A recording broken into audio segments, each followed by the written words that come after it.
Starling Thomas is going to miss the 2025 NFL season with a torn ACL. Will that spark Jonathan Gannon and Nick Rowlis exposing the demon side of this defense? What do I mean? Let's discuss.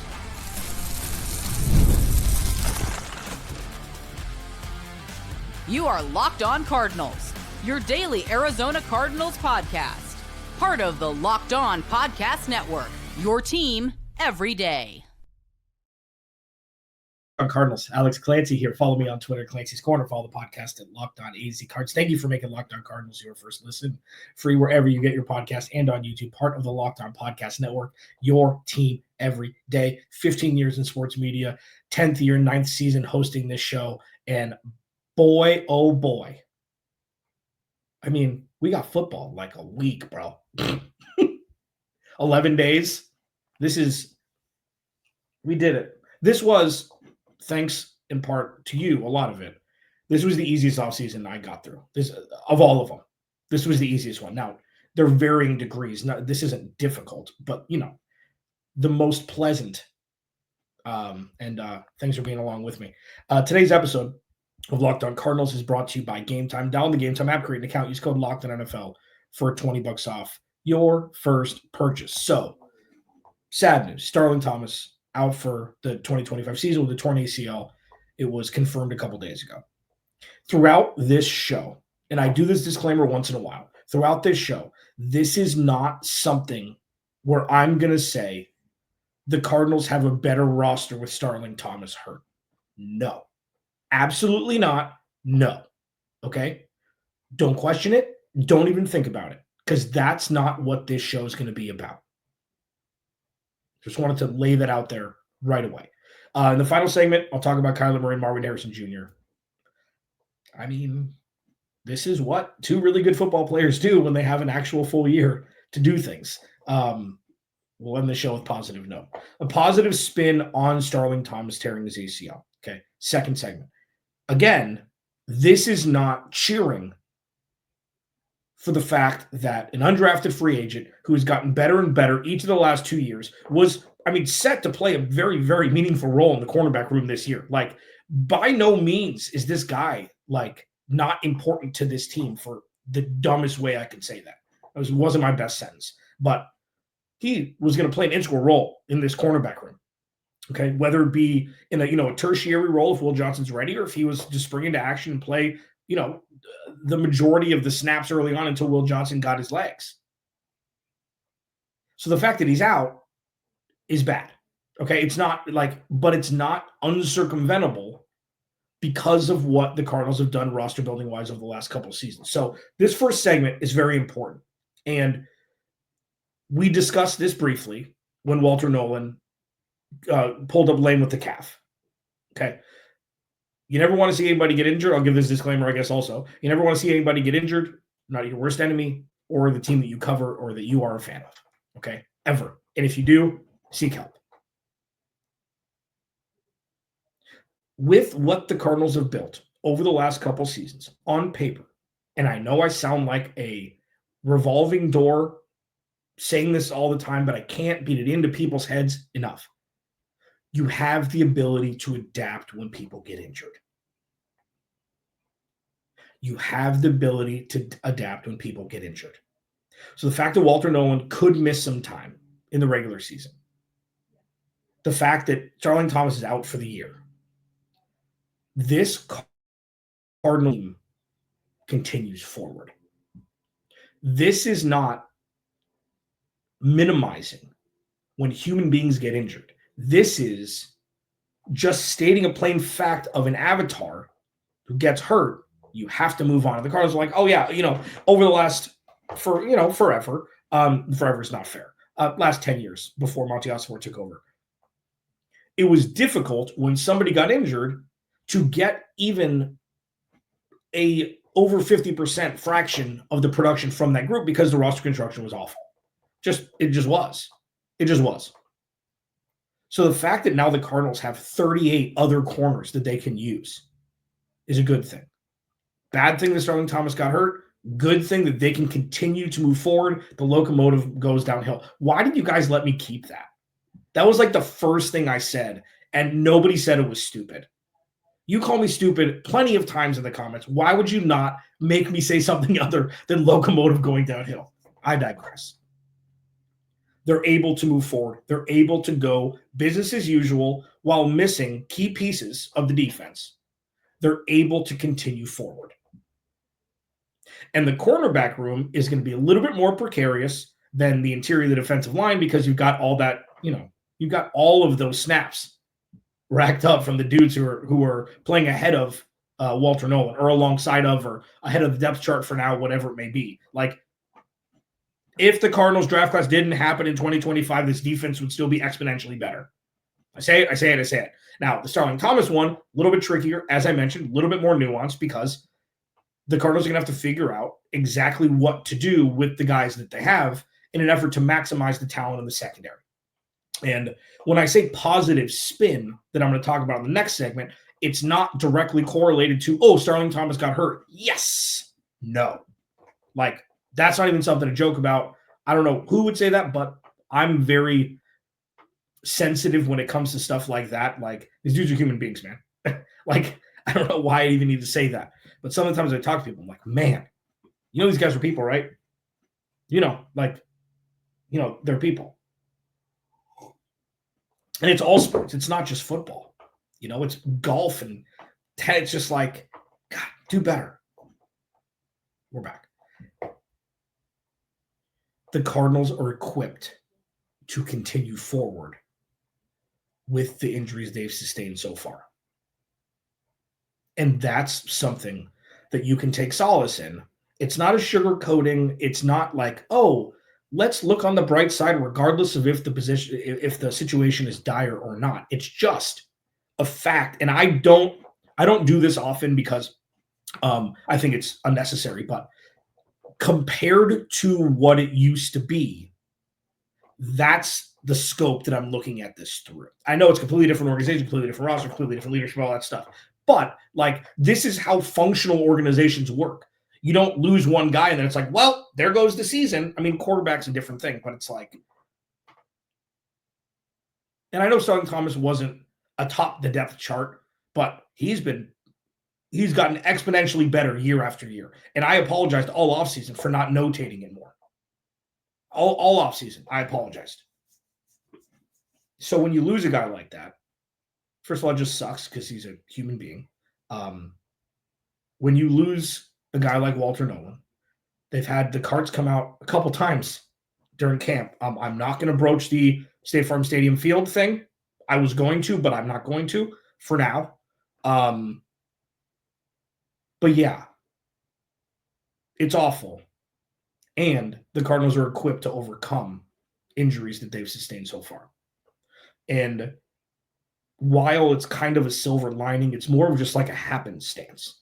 It's more of just like, they're just equipped to do it. It's like, they're not running on empty in their car. They just happen to have a half a tank full or 3/4 of a tank full. Cool. Let's move forward. It's not a positive or negative. It's just a happenstance. This is what they've set themselves up for over the last couple of seasons. The 3 full offseason cycles, they're now they've got dudes.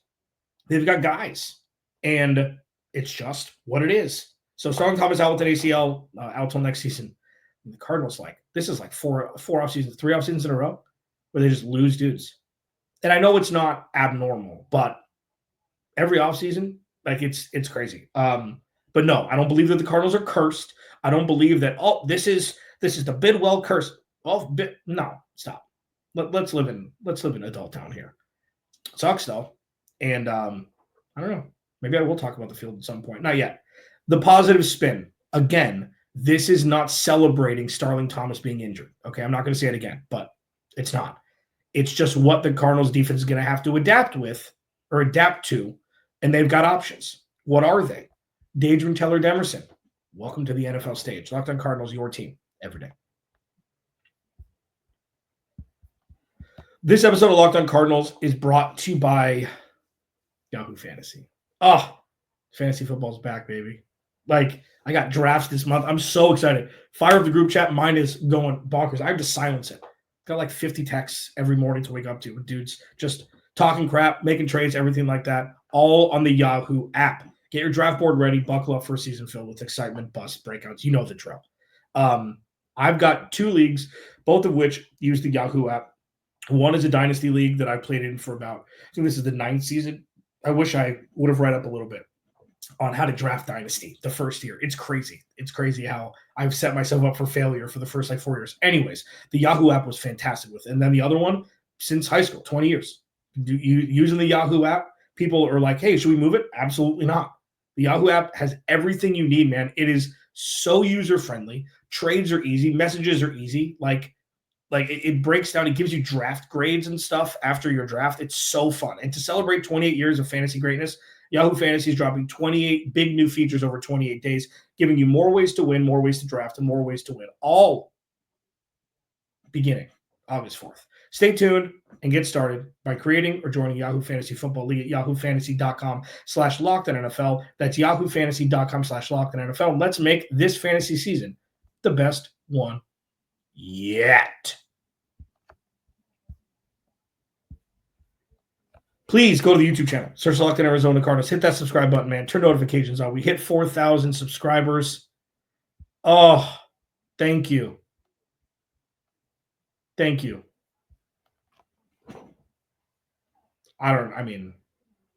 Couldn't be here without you guys and gals. Thank you kindly. Who knows? Maybe we'll hit 5,000 by the end of the season. Crazier things have happened. But yeah, if you don't subscribe, if you watch every day, at least leave a like, comment. Would love to subscribe. You can see my big dumb face whenever you want. And that is fantastic marketing for myself. Want to see my big dumb face? Hit that subscribe button. So Starling Thomas out for the year. The first thing that I thought of, so there's 2 different things to look at. Is Max Melton going to be the dude on the outside right away? And he could have been without Starling Thomas being healthy or injured. Didn't know. Is Will Johnson going to be the guy come week 1? Are they going to start Max Melton? Whatever it may be. But the interesting wrinkle here is Jalen Thompson's played nickel corner for this team. Okay? So, and we've seen, and this is Danny Surek from the ArizonaCardinals.com. She works for the team. She's a reporter for the team. Does great work. She tweeted something out, and then there was video. I think it was Darren Urban, who also is longtime writer for the team, quote tweeted and put a video out. They're running a bunch of 3 safety sets in camp. And this is something that I mentioned before camp started. Like, this is a potential because you got to find ways to get Danger Taylor-Demerson on the field. He seems to be the dude who's going to supplant Jalen Thompson. That's why he was drafted. That's why, like, the dude, and if you, like, just YouTube David Taylor-Demerson Arizona Cardinals clips. The dude hits so hard. The dude, like, he's Jalen Thompson and Budda Baker, like, fused together. It's the craziest thing. So there's an option, like they've been doing at camp, is moving Garrett Williams outside. He is one of the best slot corners in the game. I think he was rated the highest slot corner in zone coverage in the game last year. I know zone coverage gets poo-pooed a lot, but he's been as close to lockdown as you can get. Can he transition outside? Okay. Could that extend Jalen Thompson's value for this team if you drop him down into that role and you allow Budda Baker and Danger and Taylor-Demerson to absolutely wreak havoc over the top? And, at the line of scrimmage, in the middle of the field, whatever it is. Like, is that a better allocation of talent than Garrett Williams staying and then just picking between Jalen Thompson and Danger and Taylor-Demerson, and then you have Max Melton or Will Johnson to start alongside? This is where, and this is why I'm so bullish on the defense, obviously with the additions and the drafts and everything and all the future pacing stuff. Like, I have full confidence that Nick Rallis is going to figure it out. Like, they're going to find the best way to scheme the most efficiently with the most amount of violence in the secondary and just make it work. They have an embarrassment of riches now compared to their first years as DC and Gannon as head coach. Embarrassment of riches. Like, okay, so let's talk. And this, again, this is a positive spin. This may have just unlocked this. I call it the demon lineup. I know. this may have unlocked the demon side of this defense just a little bit more quickly with Starling Thomas being out for the year. Where it's like, you line up Garrett Williams and Will Johnson on the outside, Jalen Thompson, the slot, and Budda Baker and Taylor-Demerson over the top. Like, what about Max Melton? I don't know. Like, you put the best dudes out there. And I think this could extend Jalen Thompson a little bit. Now, here's the big question in the room. Is Jalen Thompson coming off just a bad year, or is you're starting to see the decline of Jalen Thompson? It's easy to say TBD. I kind of want to just say TBD. Because what Jalen Thompson has done for this team ever since being drafted out of the supplemental draft years ago out of Washington State is just hit people really hard. He's a great open field tackler. He and Budda Baker know each other like the back of their hands. Like, sometimes a little dip in talent while having 100% like trust and instinct, like they're attached to the hip. They know everything about each other. They've been on the field together for every damn snap.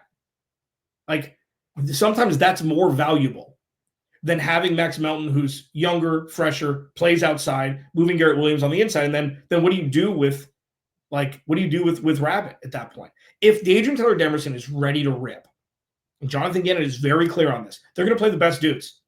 Doesn't matter where you were drafted. Doesn't matter how old you are. Doesn't matter any of it. Whoever wins the job wins the job. Doesn't matter if you just got a contract extension. Whoever wins the job wins the job. So the rest of camp and the preseason, just throw it out.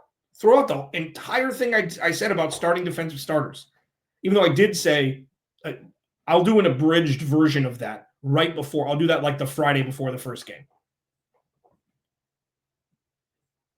Camp now got very interesting, more than it already was, because now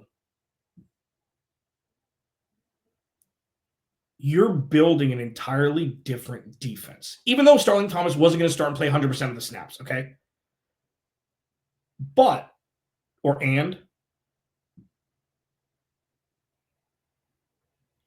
This truly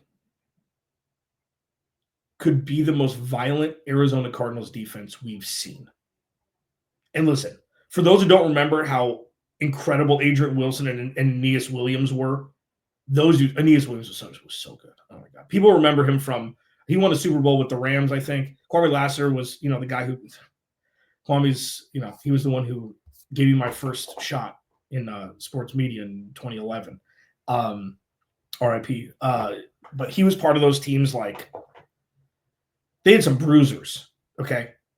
And this defense with that head coach and that defensive coordinator could be the new age version of the best secondary the Cardinals have ever had.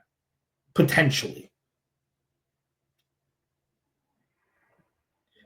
And one thing that you've got with Will Johnson or Max Melton, Garrett Williams, Taylor-Demerson, Jalen Thompson, and Budda Baker, what you've got, potent violence.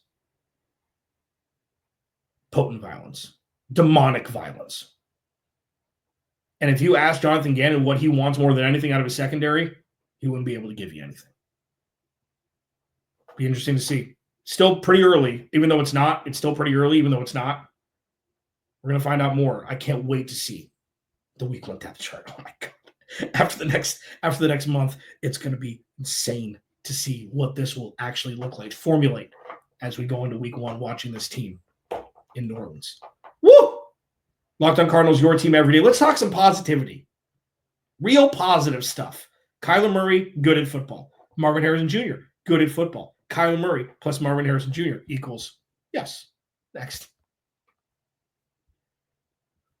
This episode of Locked on Cardinals is brought to you by the Game Time app. We've all been there, man. Logging on early and waiting forever for concert tickets to go on sale, only to lose your spot for a show you've been dying to see. And live music should be about making memories, not dealing with the stress of ticket shopping. And that's where Game Time comes in. Game Time makes getting concert tickets faster and easier than ever. Prices actually drop as it gets closer to showtime, and you can save up to 60% off with their killer last-minute deals. For me, it's about the seat views, just like sporting events. It's about the seat views at concerts.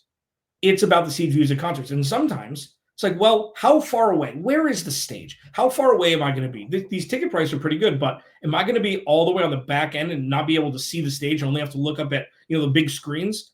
You can see what the vantage point of the seat that you're going to see before you buy the tickets. It's an absolute game changer. Take the guesswork out of buying concert tickets and show tickets with Game Time. Download the Game Time app, create an account, use code LOCKEDONNFL for $20 off your first purchase. Terms apply. Again, create an account and redeem code LOCKEDON NFL for $20 off. Download Game Time today. Last minute tickets, lowest price, guaranteed. So listen, it shifts things with Starling Thomas out. That's it. Obviously, you wish healthy recovery, and he's back for camp next year. It's brutal for a guy who is set to take that next step. Really is. Cardinals are going to miss him. And they are able to pivot, which is something that used to be a premium for this team. And now they've got 80% full tank of gas still. So they're still able to drive. Kyler Murray and Marvin Harrison Jr. One thing that I've kind of noticed, discussed, and I'm not the only one. Many people I've talked to, it seemed like Kyler Murray's lost a little zip on his deep ball. He's getting a lot of air under it. And while he's always had air under it, while he's always had great touch, like there were a couple last year, there were absolutely bonkers throws.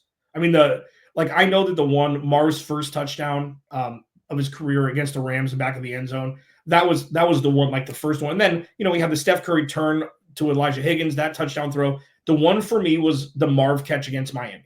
That was the one where Kyler Murray just put it on a blade of grass in the front right pylon in Miami, and Marv did what he did, toe tapping. It's like, oh, just poetry in motion. I'm seeing more zip on his throw from camp. From everything that I've seen, he's taking a little bit less air under it and putting a little bit more zip on it, which is great. But the point of this segment is, a lot of those deep balls are to Marv. 40-yard chunk here, 35-yard chunk here. And I was, I said before camp started, this means literally nothing. But what it does is it's showing the reps that they've had the entirety of the offseason. And it's not just two really good football players being good football players on the same field. You're seeing cohesion. The timing's starting to be there. There was one filthy route that Marv ran on Jalen Thompson. Broke to the outside, and the ball was just waiting for him from Kyler. Like you could tell it's tighter.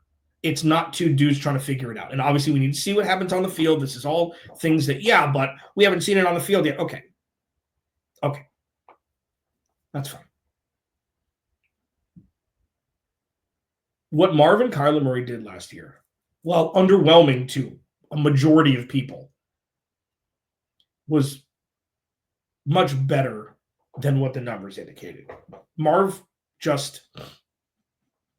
I would put more of that on Marv than Kyler last year. Kyler threw some really bad balls to Marv in triple coverage. So it's not 100% blame game here. But Marv wasn't ready to be a wide receiver one last year. He just wasn't. And that's fine. It's a third option in a run first offense. Not an excuse, not a reason, just, again, happenstance. He just wasn't ready. He wasn't ready. And I did this segment last week, I believe, he knows. He knows. I'm not saying that he's embarrassed with how he played last year because, listen, it was a solid rookie season. But he knows. And it's obvious from everything that he's done from the last snap of last year up until now to show that he knows in the way that he does, which is keep his mouth shut and just do it. And then you see on the field now, it's still effortless Marv with 10 more pounds, even more precision route running, and most importantly, him and Kyler Murray are on the same page. And again, I know that until we see kickoff week 1 and we see kickoff week 12 and week 15, the proof is in the pudding there. I get it. But it's better than, still kind of not on the same page here, boys. What is going on? That would be the biggest oh no moment that you'd see. You take away from the rookie stuff. But it's not. And it's going to be fine. for those that have listened to me for a long time and watched, whether it's radio or this show or whatever it is, guest spots on other entities, I have always spoken my true opinion about this team. And for the first 7 years, well, I mean, the BA years were good. Okay, so those 3 years were good. But like the majority of it was bad, negative, a lot of it. I was like, hey man, can you be positive for once? Can you be positive for once? Give me something to be positive about. Give me something to be positive about. For years, there was nothing. Truly. 2017, nope. David Johnson out first week. Carson Palmer, I think it was 2017 when Carson Palmer got injured out for the year when they were in London against the Rams. I think. 2018, yuck. 2019, Cliff thought he was going to get fired at halftime in the first week against Detroit. 2020, you start 6-3, and then 2021 was fun, but I read right through it the entire time. 2022 was garbage. 2023 was glimmer of hope. Last year was fun, and now we're here. Like, I wasn't expecting to do that. I just went total, what the hell? I just kind of blacked out. But then all the years before that, when I was, not doing the show and I was working at radio, it's like, listen, there's not a whole lot of positive things here. Same old Cardinals. It was that then. So now when things are positive, I don't do it for my health. I do it because I give opinions on what I see. And what you see is a team that's out of a toxic relationship, working on itself, and now able to adapt when things don't necessarily go perfectly. Arizona Cardinals organizations, if things weren't going perfectly, everything was haywire. So with Starling Thomas out, then you pivot. Okay, we got a whole bunch of dudes who really like to hit people and who are good at football. What's it going to look like now? Figure it out. 3 safety sets. Is it going to be Will Johnson on the outside? Is it going to be Max Melton? Is Garrett Williams going to move outside? Or are they going to keep him where they know he's a set and forget dude in the slot? Is Max Melton going to be good enough to be able to play on the outside? But then is Jalen Thompson going to be supplanted this year by taylor-demerson, or is he too talented still and too important to Budda Baker for that to happen? But then what do you do with taylor-demerson? So do you move Garrett Williams outside, move Jalen into the slot, and then move taylor-demerson into the strong safety role alongside Budda Baker? Then what does that mean for Max Melton? It doesn't mean, oh no, who are they going to start? That's the questions that used to be asked. Wait, who's going to start? Do they need to go sign somebody? Or is it going to be Marco Wilson? Who are they going to start? Who are they going to start? What are they going to do? What's the configuration going to look like? Very, very different. Very, very different. One thing's for certain, though, on the other side of the ball, that I was doing this segment before I completely squirreled out of control.